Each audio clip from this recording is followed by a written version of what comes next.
الحمدللہ رب العالمین والصلاة والسلام علی سید الانبیاء والمرسلین اما بعد فاعوذ باللہ من الشیطان الرجیم بسم اللہ الرحمن الرحیم یا رب لک الحمد کما ینبغی لجلال وجہک وعظیم سلطانک رب اشرح لی صدری ویسر لی امری واحلل عقدۃ من لسانی یفقہوا قولی رب زدنی علما۔ السلام علیکم ورحمۃ اللہ وبرکاتہ۔ پارہ نمبر 29 سورۃ الجن، اردو ترجمہ اور تفسیر۔ گزشتہ اسباق میں آیت نمبر 15 تک ہم نے پڑھ لیا تھا۔ آج کے سبق میں آیت نمبر 16 سے آغاز ہے۔ اس سے پہلے جنات کی باہمی ڈسکشن کا ذکر تھا، اور اب سے لے کر آگے یعنی رکوع کے اختتام تک آیت نمبر 19 تک جو ذکر ہے وہ رب العالمین کا ہے کہ وہ ہم سے مخاطب ہے اور کیا فرما رہا ہے۔ بعض علماء کہتے ہیں کہ یہاں بھی جنات کی ہی سپیچ ہے جس کا اینڈ نہیں ہوا، لیکن جو زیادہ علماء ہیں ان کی یہی رائے ہے کہ جو آیت نمبر 15 ہے وَأَمَّا الْقَاسِطُونَ فَكَانُوا لِجَهَنَّمَ حَطَبًا، یہاں تک ان کی ڈسکشن، ان کا کلام ختم ہو گیا، اور یہ جو اگلی آیت ہے وَأَلَّوْ اسْتَقَامُوا، یہاں سے اللہ کا کلام شروع ہے۔ تو بہرحال اس کی تفسیر کی طرف چلتے ہیں۔ اللہ فرماتا ہے وَأَلَّوْ اسْتَقَامُوا عَلَى الطَّرِيقَةِ لَأَسْقَيْنَاهُمْ مَاءً غَدَقًا، اور اگر وہ ثابت قدم رہیں راہ حق پر تو ہم انہیں سیراب کریں گے کثیر پانی سے۔ سب سے پہلے لفظ الطریقہ، اس کو ہم دیکھ لیتے ہیں۔ طریقہ کس کو کہا جاتا ہے؟ بیسیکلی اردو لغت میں ہم اس کو کہتے ہیں کچھ کرنا، فار ایگزامپل میتھڈ، جس کو ہم انگلش میں انگریزی میں بول دیں، لیکن عربک میں طریقہ جو ہے اس کا مادہ طا، را اور قاف ہے، جس سے جو مطلب نکلتا ہے وہ ایسا رستہ ہے جس پر چلا جا سکے۔ اور قرآن کریم میں دین اسلام کو اٹسیلف بہت سے ناموں سے پکارا گیا ہے، تو یہاں جو طریقہ ہے اس سے مراد دین اسلام نہیں ہے کہ اگر وہ یعنی جنوں انس کے گروہ اللہ تبارک و تعالیٰ کے دین پر ثابت قدمی سے چلتے رہیں تو اللہ ان کو فلاح دارین عطا فرماتا ہے۔ اللہ کی اطاعت کے ساتھ زندگی گزارنا یہ باعث بنتا ہے اللہ کی خوشنودی کا، اور جس سے اللہ راضی ہو تو اس کی دنیا بھی سہل اور آخرت کے معاملات بھی اس کے لیے آسان فرما دیتا ہے۔ لفظ طریقہ اگر ہم اس کو اپنی لغت میں ٹرانسلیٹ کریں تو ایک باریک نکتہ بھی ہے، وہ یہ ہے کہ ہم نے دین اسلام کو جب پڑھا تو اس میں شریعت، اس کی ٹرم ہمارے سامنے، یعنی دین شروع سے ایک ہے، حضرت آدم علیہ السلام سے لے کر نبی پاک صلی اللہ علیہ وآلہ وسلم تک نے ہر نبی نے ایک پیغام دیا، دین شروع ہی سے سیم چلتا آ رہا ہے، لیکن شریعت ہر نبی کے دور میں وقت کی مناسبت سے جس نبی کے دور میں اللہ نے چاہا اس کو چینج کیا۔ شریعت دین کو بھی کہا گیا، اور اگر ہم ٹرمینالوجیز میں جائیں تو شریعت دین کا وہ حصہ ہوتا ہے جس میں ہم کچھ پرفارمنسز کرتے ہیں، یعنی ظاہری اعتبار سے عبادات کا جن سے تعلق ہو، اور طریقت دین کی جو اصل روح ہے اس کے بارے میں اگر ہم جانیں تو یہ ٹرم اس کے لیے خاص کر دی گئی۔ یعنی مثال کے طور پر نماز پڑھنا، نماز پڑھنے کے لیے نماز کا جو طریقہ ہمیں بتایا گیا، دیکھیے لفظ پھر میں یوز کر رہی ہوں، نماز کا طریقہ، تو اس کو ہم دیکھ لیں کہ کس طرح سے رکوع کرنا ہے، کس طرح سے سجدہ کرنا ہے، یہ تمام چیزیں کیا ہیں، یہ ہماری شریعت نے ہمیں بتائی ہیں۔ نماز کا وقت کب سے کب تک ہے، کب وقت شروع ہو گیا، کب اینڈ ہے نماز پڑھنے کا، یہ ساری چیزیں کیا ہیں، یہ شریعت ہیں، ظاہری اعتبار سے دین کی ٹرمز۔ جو پوشیدہ ہیں، باطنی ہیں، جیسے نماز ہی کی مثال لے لیں تو نماز میں کس قدر خشوع و خضوع ہونا چاہیے، نماز میں دل کی کیفیت کیا ہونی چاہیے، نیت کا اعتبار کس طرح سے ہو، ان تمام چیزوں کا تعلق طریقت سے ہے۔ اور اگر ہم اس چیز کو دیکھیں تو ہمارے سامنے یہ بات واضح ہوتی ہے کہ شریعت ہے یا طریقت ہے، ان دونوں کا تعلق ہمارے دین سے ہے، اور یہ دین ہی کے نام ہے، لیکن ہم نے ٹرمز میں اس کو تھوڑا سا اسپیسیفائی کر دیا۔ اور بعض علماء کہتے ہیں کہ شریعت پر چلنا ہی طریقت کہلاتا ہے، یعنی سمجھ آ رہی؟ بعض کہتے ہیں ظاہری شریعت ہے، باطنی امور طریقت ہیں، ان دونوں سے مل کر ہمارا دین بنا ہے، اور بعض کہتے ہیں کہ جی شریعت جو ہے اس پر چلنا، چونکہ طریقہ راستے کے معنی دیتا ہے، تو وہ جو راستہ جس پر چل کر ہم شریعت پر عمل کریں گے وہ طریقت ہے۔ لیکن میں ان چیزوں کو کیوں الگ سے ایلیبوریٹ کر رہی ہوں، جو پوائنٹ میں آپ کے سامنے رکھنا چاہ رہی ہوں وہ یہ کہ شریعت جو ہے وہ ہمیں کون سمجھاتے ہیں؟ دین کے عالم حضرات، جن کو فقہا کہا جاتا ہے، جن کا تعلق فقہ کے ساتھ ہے، جو دین کے معاملات کی باریکیاں ہمیں سمجھاتے ہیں، جو ہمیں حلال اور حرام کی تمیز کرنا بتاتے ہیں، جو ہمیں بتاتے ہیں کہ یہ صحیح ہے یہ غلط ہے، دین میں اس معاملے تک ہمیں جو ہے وہ چھوٹ دی گئی ہے، اس سے آگے ہم سے پکڑ ہے، وغیرہ وغیرہ۔ یہ فقہا کا ڈپارٹمنٹ جو انہوں نے سنبھال لیا۔ اور جو طریقت ہے یعنی باطنی امور، دل کی پاکیزگی، اس کو ہم اگر دیکھیں اس کا تعلق تزکیہ کے ساتھ ہے۔ تزکیہ، احسان، نیکی اور بھلائی کی کوشش، نیت کا صاف ہونا، ان تمام چیزوں کا جو پورشن ہے وہ سنبھال لیا صوفی حضرات نے۔ لیکن شروع سے لے کے اب تک کافی عرصہ دراز تک اگر ہم برِ صغیر کا دور بھی دیکھیں تو ہمارے علماء نے یہ دونوں ذمہ داریاں بہت اچھے سے سنبھالی ایٹ دی سیم ٹائم۔ یعنی ایک وقت میں اگر ایک حضرت مفتی تھے تو وہ صوفی بھی ایٹ دی سیم ٹائم تھے۔ اگر ہم کسی صوفی کی بات کرتے ہیں، وہ اولیاء اللہ میں ان کا ایک مقام تھا، لیکن ساتھ ہی ساتھ وہ دین کی گہری سمجھ بوجھ بھی رکھتے تھے۔ اور ہمارے پاس 20 ایسی مثالیں موجود ہیں۔ حضرت شاہ ولی اللہ، ایسا کون سا ڈپارٹمنٹ ہے ہمارے دین کا جس کو انہوں نے سنبھال کے، اس کو اچھے سے ایلیبوریٹ کر کے اس فیلڈ میں عام عوام الناس کے لیے آسانیاں نہ پیدا کی ہوں۔ ہر ڈپارٹمنٹ کو انہوں نے سنبھالا، اچھے سے ڈیل کیا۔ ساتھ ہی ساتھ تصوف میں بھی ان کا بڑا نام ہے۔ انہوں نے شریعت بھی بتا دی، طریقت بھی، یعنی صوفیزم کیا ہے انہوں نے ہمیں بتا دی۔ ایٹ دی سیم ٹائم وہ ان دونوں کی پریچنگ کر رہے تھے۔ تو یہ ہونا بھی بالکل ایسا ہی چاہیے۔ لیکن اگر ہم اپنے پاسٹ تقریباً 50 سال کے بعد کا عرصہ دیکھ لیں تو انفارچونیٹلی اب کیا ہے کہ ان دونوں کو الگ الگ نام دے دیے گئے ہیں۔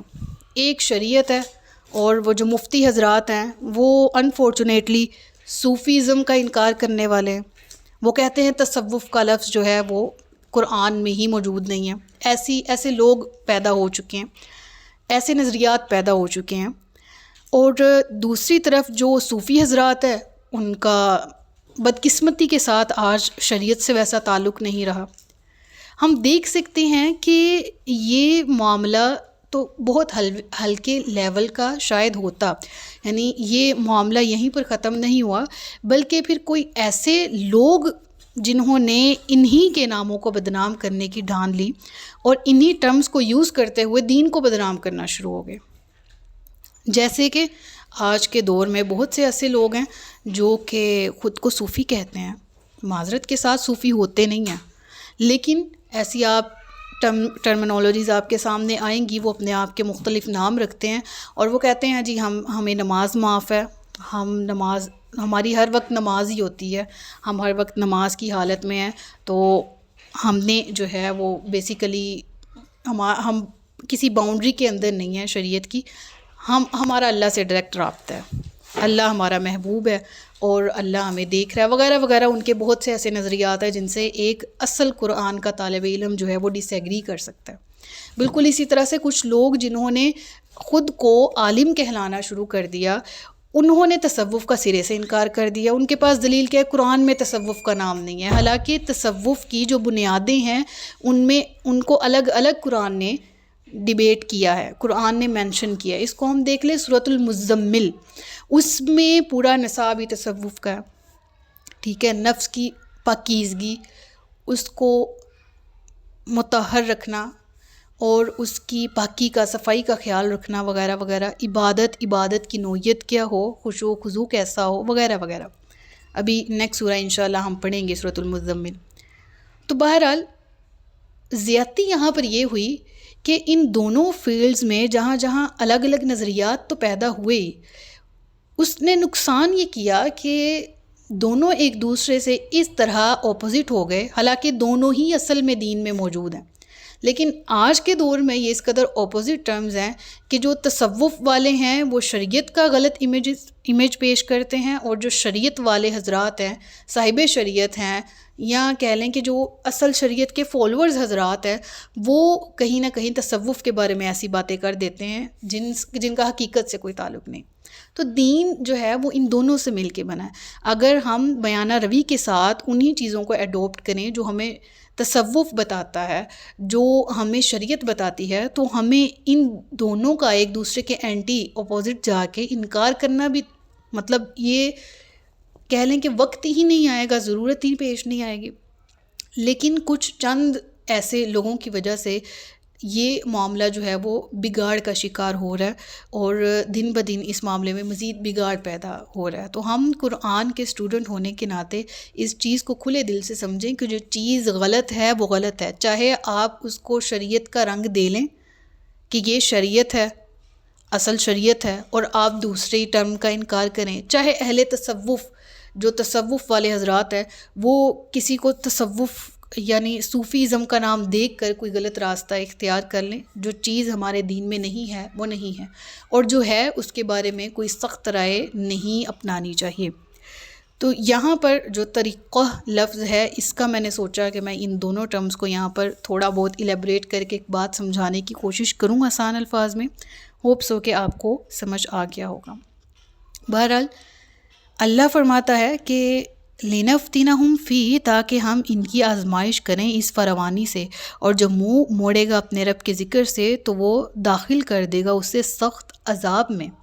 ٹھیک ہے، تو اللہ کی طرف سے آزمائش بھی ہوتی ہے، آزمائش دینے سے بھی ہوتی ہے، یعنی اگر کسی کو ملا ہے، اللہ نے دیا ہے، دے کر بھی وہ آزما سکتا ہے، یہ اس کی سنت ہے، وہ آزماتا ہے۔ اور اگر کسی سے کچھ لیا ہے، چھین لیا ہے یا نہیں دیا، اس میں بھی آزمائش ہے۔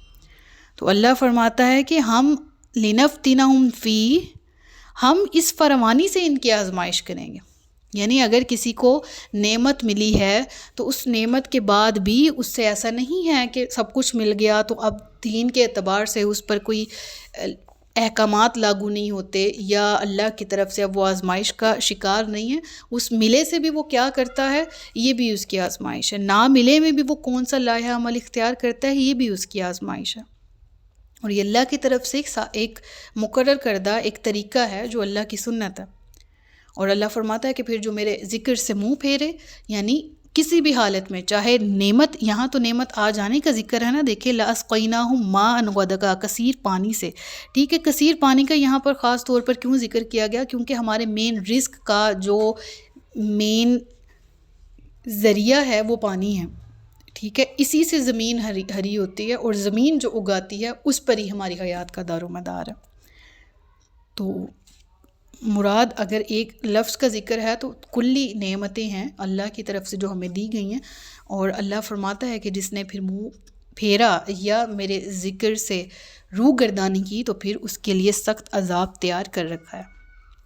اس کے بعد جو اگلی آیت ہے اس کا مین تفسیر بھی سمپل ذکر بھی ہم کر لیتے ہیں، اور اس کے بعد جو میرا اس آیت پر تدبر ہے اور جو میرا ویو ہے میں وہ بھی آپ کے سامنے رکھوں گی۔ اللہ فرماتا ہے کہ وَأَنَّ الْمَسَاجِدَ لِلَّهِ فَلَا تَدْعُوا مَعَ اللَّهِ أَحَدًا، اور بے شک سب مسجدیں اللہ کے لیے ہیں، بس مت عبادت کرو اللہ کے ساتھ کسی اور کی۔ اس دور میں کیا تھا، مساجد جس طرح بیت اللہ ہے، مکہ کے مشرکوں نے بیت اللہ شریف کو بت کدہ بنا رکھا تھا۔ مسجد حرام میں کھلم کھلا بتوں کی پوجا ہوتی تھی، شرکی اعمال کیے جاتے تھے، تقریباً 360 بت نصب تھے۔ اللہ نے ارشاد فرمایا کہ یہ مسجدیں تو اللہ تعالیٰ کی ہیں، اس میں تو صرف اللہ ہی کی عبادت ہونی چاہیے اور اس کا ذکر ہونا چاہیے۔ اب یہاں پر جب اس آیت کا نزول ہوا، ہم اس کو مختلف اعتبار سے دیکھ سکتے ہیں، لیکن آج کے دور میں کیا ہو رہا ہے اس پر بحث کرنا چاہوں گی میں۔ وَأَنَّ الْمَسَاجِدَ لِلَّهِ، اور بے شک دیکھیں وَأَنَّ کا ذکر پہلے آیا، ٹھیک ہے، تاکید پہلے کی گئی، اس کے بعد ذکر ہوا اصل بات کا کہ مسجدیں تو اللہ کا گھر ہیں، تو اللہ کے سوا اللہ کے ساتھ کسی کی عبادت نہ کی جائے۔ یہاں پر مین پرپز ہمارے سامنے کیا آتا ہے مسجد کا؟ اللہ کی عبادت۔ لیکن انفارچونیٹلی مسجدیں آج کے دور میں، اس میں انتظامیہ کا بھی قصور ہے کہیں نہ کہیں، میں سب کو نہیں کہوں گی، لیکن کہہ لیں کہ ایک کثیر تعداد آج کے دور میں ایسی ہو چکی، انتظامیہ کے اعتبار سے بات کریں یا عام عوام الناس کے رویے کی بات کریں، تو یہ مقصد کہیں نہ کہیں فوت ہوتا ہوا دکھائی دے رہا ہے کہ مسجد کا اصل مقصد کیا ہے؟ اللہ کی عبادت۔ دین اسلام کو سمجھنے کے لیے دین کی تبلیغ کا مین جو ہے وہ مرکز وہ مسجد ہے. لیکن آج کل سب سے زیادہ پولیٹکس کا شکار مسجدیں ہیں. ان کی اپنی ہی پولیٹکس ہوتی ہیں، اپنی ہی سیاست ہوتی ہیں، اپنے ہی معاملات ہوتے ہیں. وہاں پر آنے والوں جو ڈونیٹ کرتے ہیں وہ سمجھتے ہیں مسجد اب ہماری ہے. میں ایک آدھی مسجد کی بات نہیں کر رہی، میں نے کثیر تعداد دیکھی ہے کہ جو اللہ کی راہ میں ڈونیشنز دیتے ہیں اور اس کے بعد چاہتے ہیں کہ مسجد میں ہمیں پہلی صف ملے، ہم آئیں تو ہمارے لیے وہ فلاں عالم، وہ فلاں مؤذن، وہ فلاں قاری کھڑا ہو کے ہمارا استقبال کرے. ہم آئیں تو پوری مسجد میں ایک طرح سے اعلان ہو جائے کہ وہ فلاں صاحب آگے جس نے لاکھ دیا تھا، یا جو مسجد کا بل دیتا ہے، یا وہ جس نے مسجد میں ٹائلیں لگوائیں، یا وہ جس نے مسجد کا کنسٹرکشن کا کام کروایا. کیا ہے یہ سب؟ اللہ کے لیے کیا تو پھر اللہ کے بندوں سے کیسا اجر مانگنا؟ اور پھر یہاں تو ہو نا کہ اللہ کی رضا کے لیے کیا اور پھر اللہ اپنے بندوں سے عزت دلوا رہا ہے، دیٹ از اندر تھنگ.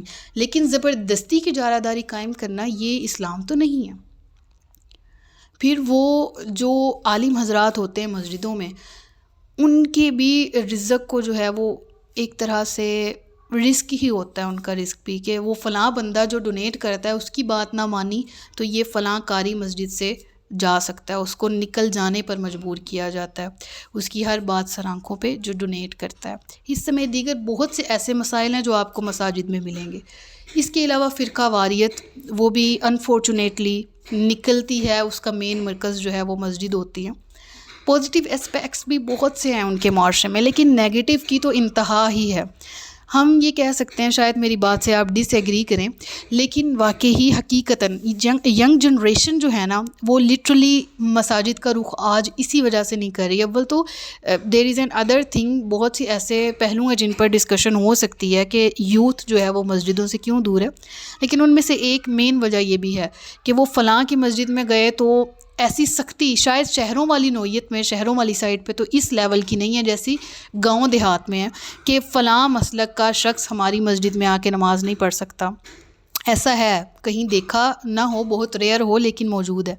یا اس وقت جو ہے وہ اگر ان اسکول آف تھاٹ کی نماز کی اذان ہو چکی ہے تو وہ فلاں نہیں پڑھ سکتا. یا وہ جاتے ہیں تو پھر ان کو اس نظروں سے دیکھا جاتا ہے کہ یہ تو مسجد میں آتے ہی نہیں ہیں حضرات. یا فار ایگزامپل یہ بھی ایک مین مسئلہ ہو سکتا ہے کہ جو لوگ مسجد میں نماز کے لیے جاتے ہیں وہ جب ان کی سپیچز سنتے ہیں مبلغین کی، تو اول تو ایسے ٹاپکس ہیں جو کہ آج کے دور میں ریکوائرڈ نہیں ہیں. بس وہ رٹے رٹائے جملے وہ جو مبلغ حضرات بولتے ہیں وہ نوجوان نسل سننے کی، اول تو کسی کے پاس اتنا آج کے دور میں انفارچونیٹلی ٹائم ہی نہیں ہے کہ وہ دین کے لیے نکالے. لیکن اگر وہ ایک جمعہ کی نماز پڑھنے بھی جا رہا ہے اور آدھا گھنٹہ وہ اسپیچ سننے کے لیے ریڈی ہے اپنے مسجد کے مبلغ کی، تو وہ مبلغ اس کو کیا سکھا رہا ہے، کیا اسپیچ کر رہا ہے وہاں پر؟ سمپلی یہ کہ وہ فلاں مسلک ایسا، وہ فلاں ایسا، یا دین کے جو فروعی معاملات ہیں ان کی بحث چھڑ جاتی ہے. اصل دین کی دعوت کون؟ اور اسپیشلی یہ کہ جو کرنٹ ایشوز ہیں جن سے نوجوان لڑکے جو ہیں وہ بہت متاثر ہیں، نوجوان نسل جو ہے وہ کافی ان مسئلوں میں گھری ہوئی ہے، وہ نکلنا چاہتی ہے. ان کا سلوشن کس کے پاس ہے؟